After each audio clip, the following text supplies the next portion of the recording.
और हमारे साथ बीजेपी के महासचिव कैलाश विजयवर्गीय जुड़ गए हैं। कैलाश जी, आपका बहुत बहुत स्वागत है।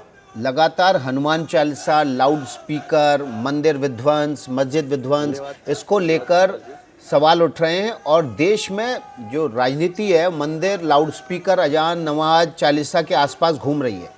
आज सुबह 108 पूर्व नौकरशाहों ने पत्र लिखा है प्रधानमंत्री को और कहा है कि देश में इस तरह की नफरत की राजनीति बंद करनी चाहिए और प्रधानमंत्री को अपील करनी चाहिए।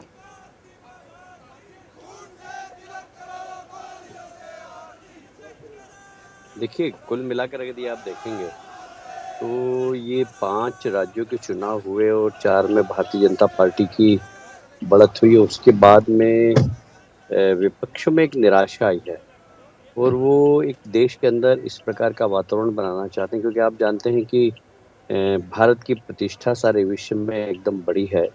जिस तेजी से नरेंद्र मोदी जी के नेतृत्व में, चाहे आप यूक्रेन और रशिया के युद्ध का उदाहरण लें और उसमें भारत की भूमिका, यूक्रेन से बच्चों को निकालना, इन सब बातों को लेकर भारत की साख सारी दुनिया के अंदर बहुत बड़ी है और इसलिए कहीं न कहीं भारत की साख गिरे, इसलिए कुछ लोग इस देश में इस प्रकार की गतिविधियां चला रहे हैं और बदनाम भारतीय जनता पार्टी को कर रहे हैं। जबकि इसमें देखेंगे आप कि यदि महाराष्ट्र की बात करें तो वहाँ हनुमान चालीसा पढ़ने वाले लोग कैलाश कुछ और लोग विजयवर्गीय जी, हैं, आपका पर जब हनुमान चेहरा चालीसा हम देख पढ़ने नहीं पा पर रहे राष्ट्रद्रोह का मुकदमा हैं, जो लगेगा। फ्रेम है वो ठीक नहीं बन पा रहा है।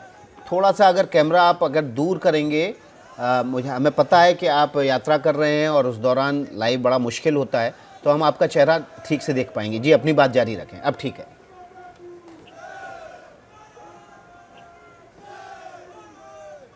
तो मैंने जिस प्रकार आपको बताया कि भारतीय जनता पार्टी की 5 राज्यों में जिस प्रकार चुनाव में जीत हुई, वो विपक्ष डाइजेस्ट नहीं कर पा रहा है और भारत की साख जो बड़ी है मोदी जी के नेतृत्व में सारी दुनिया के अंदर, उस साख से भी कुछ लोग बहुत परेशान हैं, जो कि भारत के इस साख को बढ़ती हुई नहीं देखना चाहते हैं और इसलिए इस प्रकार की गतिविधियां कर रहे हैं, चाहे अजान का विषय हो, चाहे हनुमान चालीसा का विषय हो। अब हनुमान चालीसा पढ़ने पर राष्ट्रद्रोह का मुकदमा अगर लगता है तो भारतीय जनता पार्टी चुप कैसे बैठ सकती है? क्या मतलब ये लोग नारे लगाएंगे कि भारत तेरे टुकड़े होंगे, उन लोगों के साथ तो खड़े हो जाते हैं, ये वो राष्ट्रद्रोह नहीं है। पर कैलाश हनुमान जी, चालीसा पढ़ेंगे तो राष्ट्रद्रोह का मुकदमा लगाएंगे।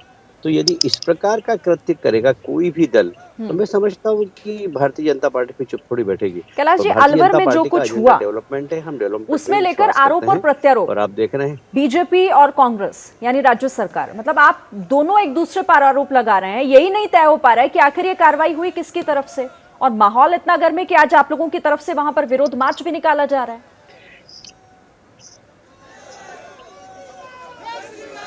अब आप देखिए, ऐसा है कि आप तो काफी दोनों सीनियर पत्रकार हैं। राजस्थान में कांग्रेस की सरकार है। कांग्रेस की सरकार होने के कारण नगर पालिका, नगर निगम की बात कहाँ सुनते हैं एडीएम और कलेक्टर? वो तो राज्य सरकार की बात सुनते हैं और इसलिए यदि वहां पर तोड़फोड़ की कार्रवाई हुई तो कलेक्टर के इशारे पे हुई, कलेक्टर राज शासन के इशारे पर काम कर रहा है।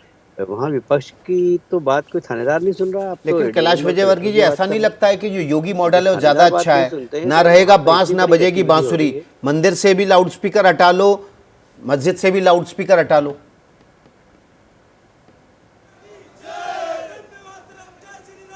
सवाल ये नहीं है, हम तो सिर्फ कानून का राज चाहते हैं।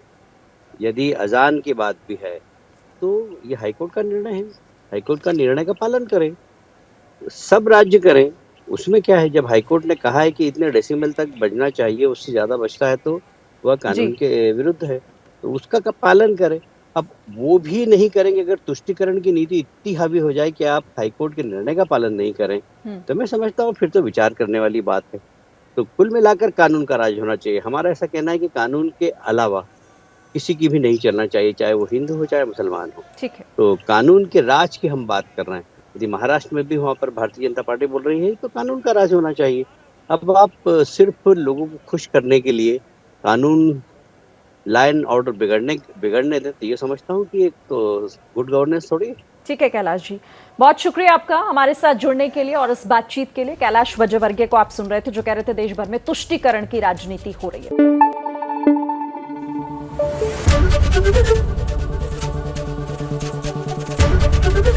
एबीपी न्यूज आपको रखे आगे।